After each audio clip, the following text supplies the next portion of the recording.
down to the Whitney and saw the biennial. Well, there was a woman, a painter that I really like. Well, she had a show up at the New Museum for which she had painted 17 new works. So I really wanted to go see that. It's just one room, and that was probably my favorite. Going and seeing these shows in New York, it was really inspiring. Walked in these museums, these galleries, and I felt like myself, right? Like it was just me and the things that I like.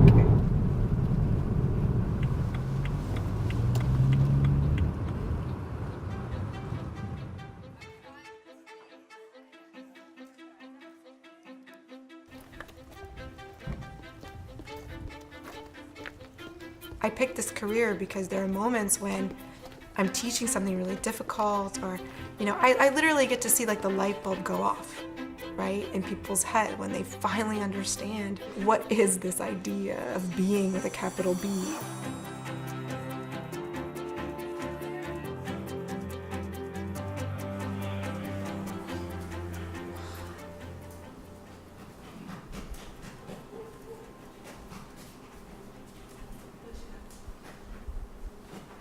I knew that I wanted to have kids. I knew that I wanted to be a worker of some kind. I thought strategically an academic would be a good career to have. I had a single mom who worked and just wasn't there a lot of the time. I find a lot of personal satisfaction in just being around. Even the parts that seem like extra, when they're sleeping or, when they're playing and you're not even in the same room, I find it really rewarding just to be present.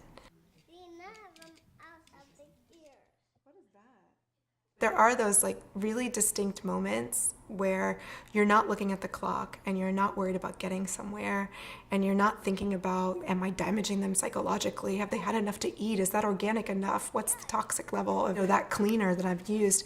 And you're just there and you're just in it and you just see them smile back at you.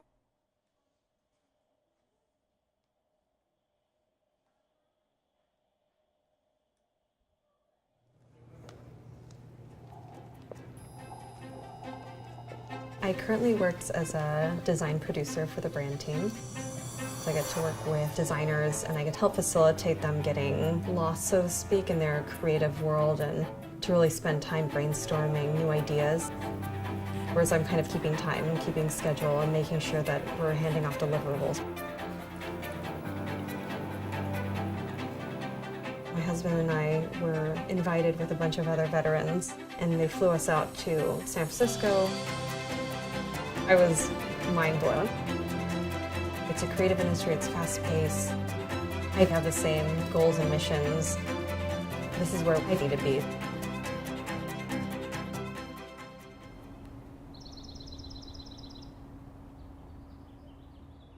Where'd you go? I'm here.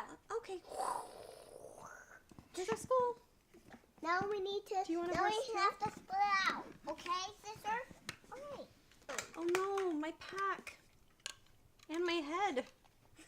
Where is it?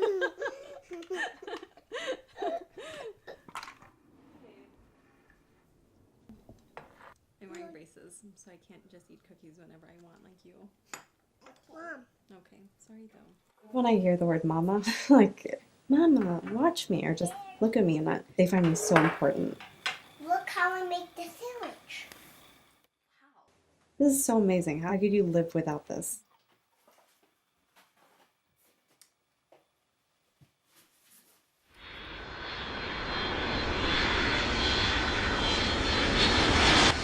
I want to work. I feel excited about the work I do.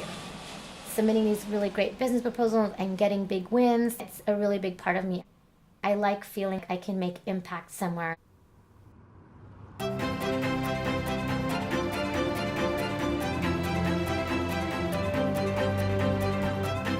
I'm in charge of fund development for critical programs for the poor in both Colombia and the Philippines. I felt the need to work with women who didn't necessarily have the networks, the connections to pull themselves up from their bootstraps. They just need a little bit of help.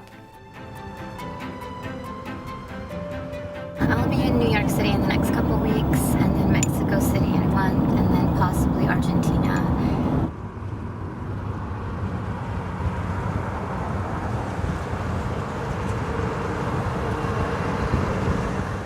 Mine, or is that yours? First it's mine. Okay, you want to put on your choo-choo?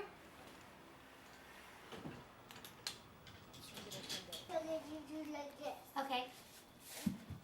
What am I doing? Like this? Like this.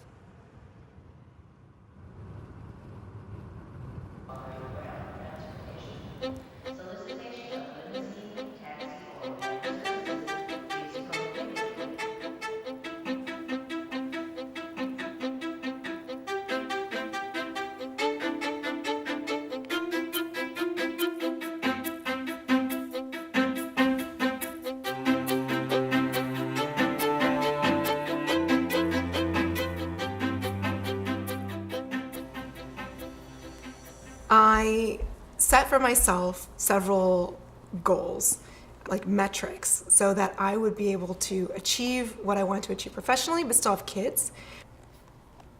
Goal number 1 was deposit my dissertation, get pregnant.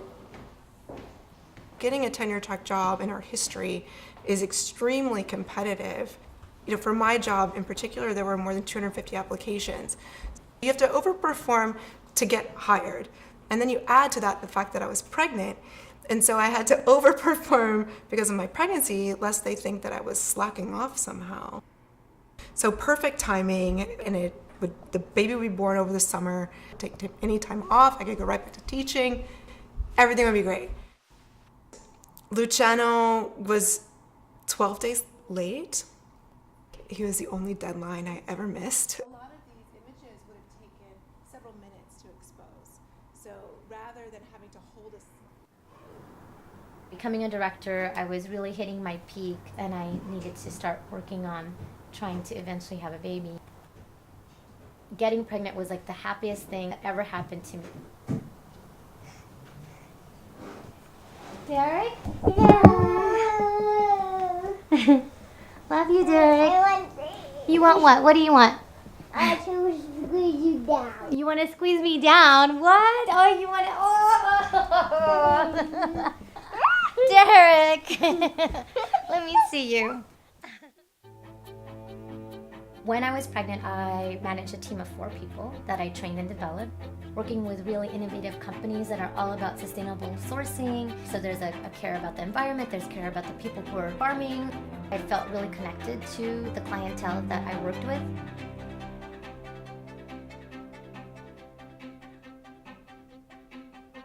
You know, despite studying abroad, you know, graduating successfully, they actually hired a VP above me while I was on maternity leave, a male that I had not even spoken to. And I wasn't even part of the process of interviewing because they felt like now that I'm returning back, like what would have been my focus and commitment, so they had to bring someone above me. I don't manage a team. I don't have any decision-making power. I actually report to a director.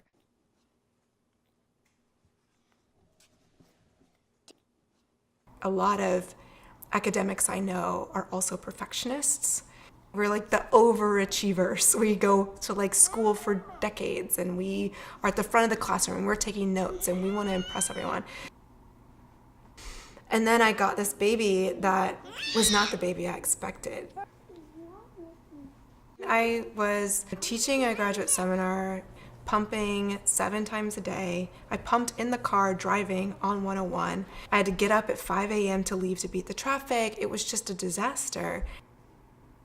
I reached out to my advisor and I was really anxious about, you know, how am I going to do this without stopping my clock? How am I going to make sure that I don't have a gap in my CV?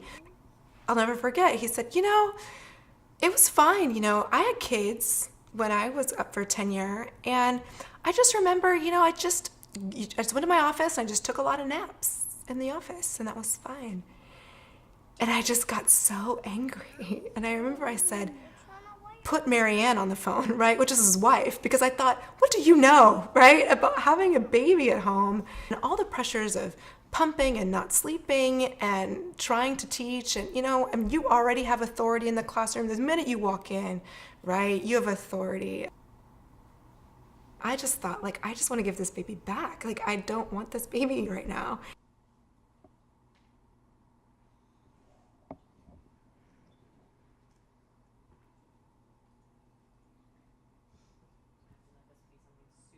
My mother raised me with the idea that being a mother is one of the greatest things that you could do in the world. You're not going to get a husband if you don't know how to cook. You need to keep a clean house. Before I had children, I wanted to be a stay-at-home mom until they went to kindergarten. Mother's at home with them. I'm the one teaching them. I don't want anyone else to be teaching them. I knew I wanted to be a mother, but I was losing the identity of being a working woman. Even when I was at home with them, I always still wanted to do something. And I think that's why I signed up for the MBA program. I was at home with this newborn that just wouldn't stop screaming, and I didn't know what to do. I'm this person who can do anything and everything, and yet I can't even do this. I knew that I was going to break.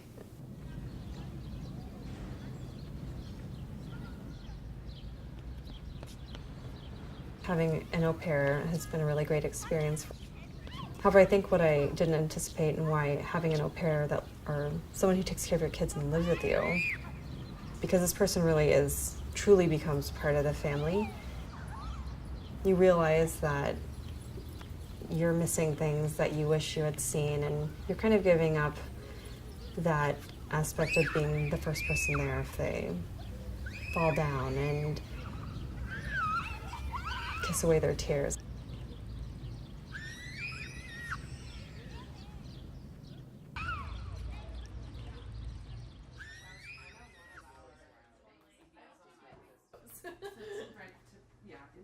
And I do think the lighting investment is absolutely worth it, even in that space, because that will help.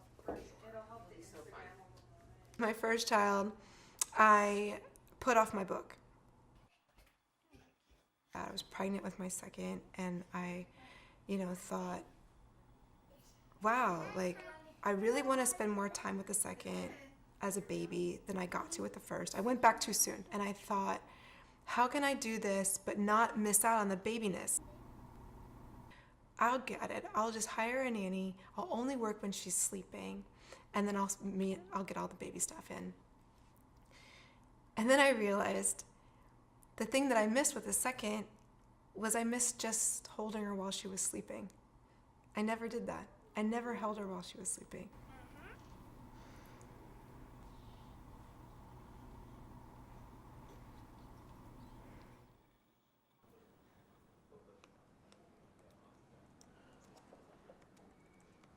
Sometimes feel guilty because he says he misses me.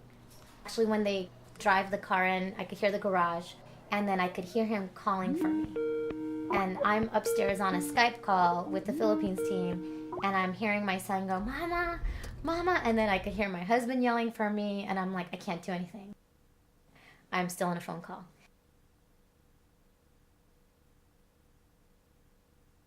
Start going that way. 从那边走. I can't go. You can't go. Why? And he's not out here. Okay. There, Daddy fixed the train track. 你要不从那边走? I feel guilty when I don't get to go to the Academy of Science and spend 3 hours and seeing his eyes like light up, seeing the white alligator. I feel like sometimes I miss out on those moments, and my husband will send me photos and it's like I'm there but I'm not, and then they'll call me and then he just says like, "I love you, Mommy," and I'm thinking like, oh my God, I'm working. What am I doing? Why am I working on a Saturday? I should be at the zoo. I should be at the academy. What am I doing?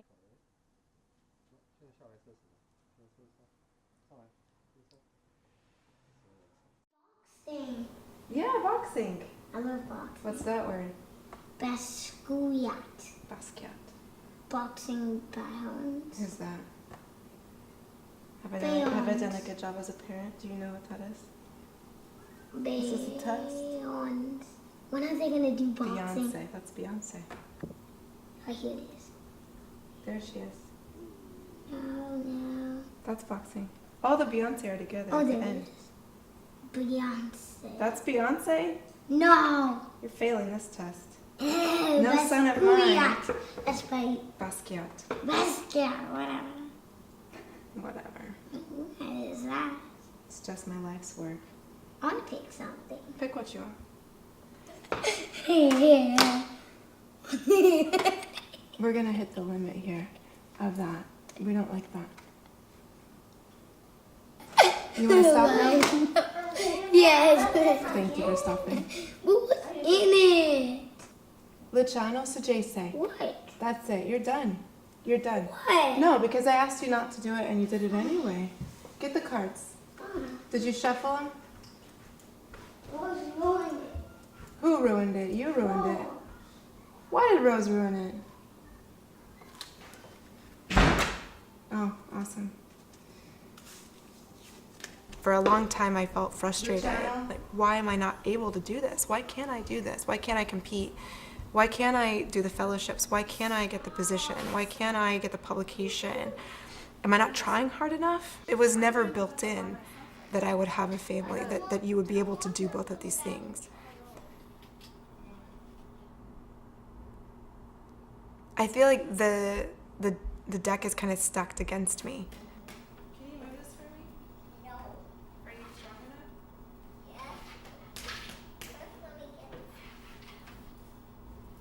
Over down here in the corner. Okay.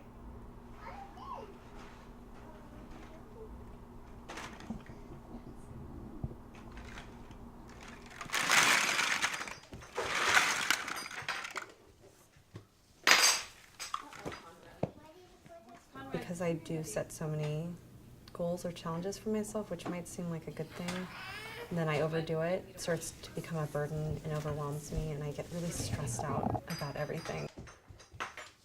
I think I've reached the breaking point for sure.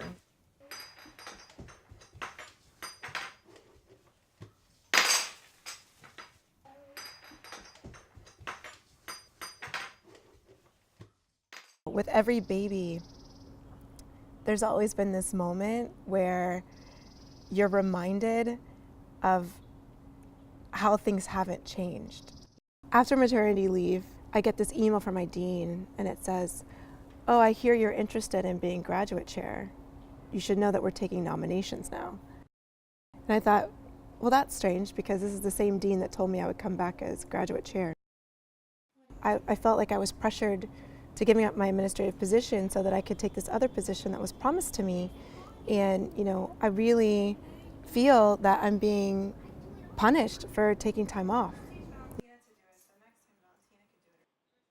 At this point, you know, I went from undergrad chairship on my way to graduate chairship to nothing.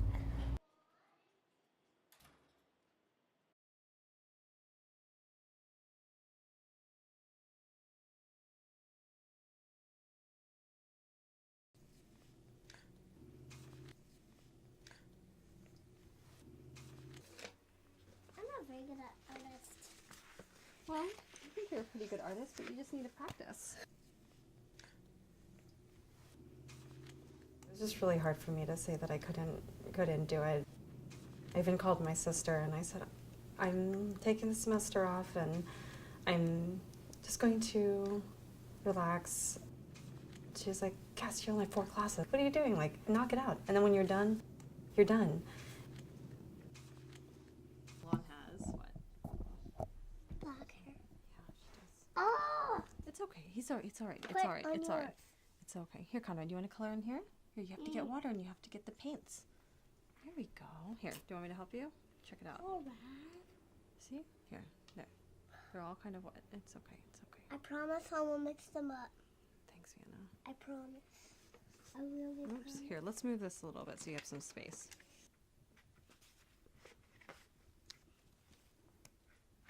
It's okay. It's all right. Do you want a new paper? Which one do you want?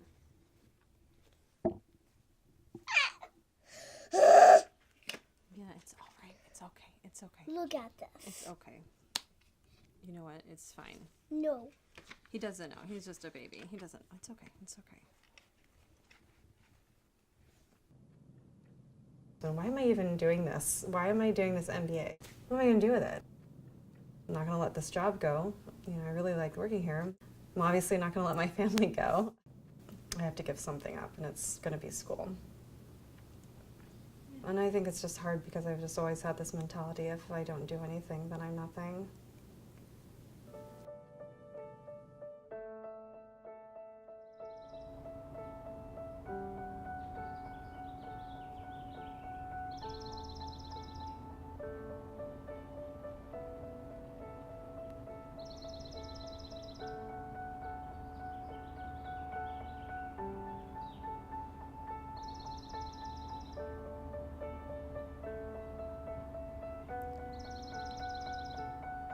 It can be heartbreaking, but to realize that, you know, you're not special.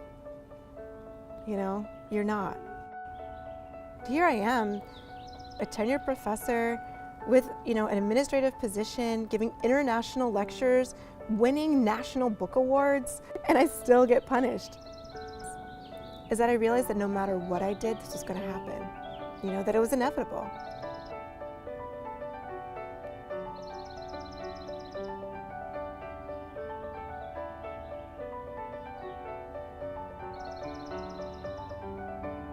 I accept my place in sort of this history of other women. I'm part of this tribe, people that fight despite the fact that it seems to do nothing.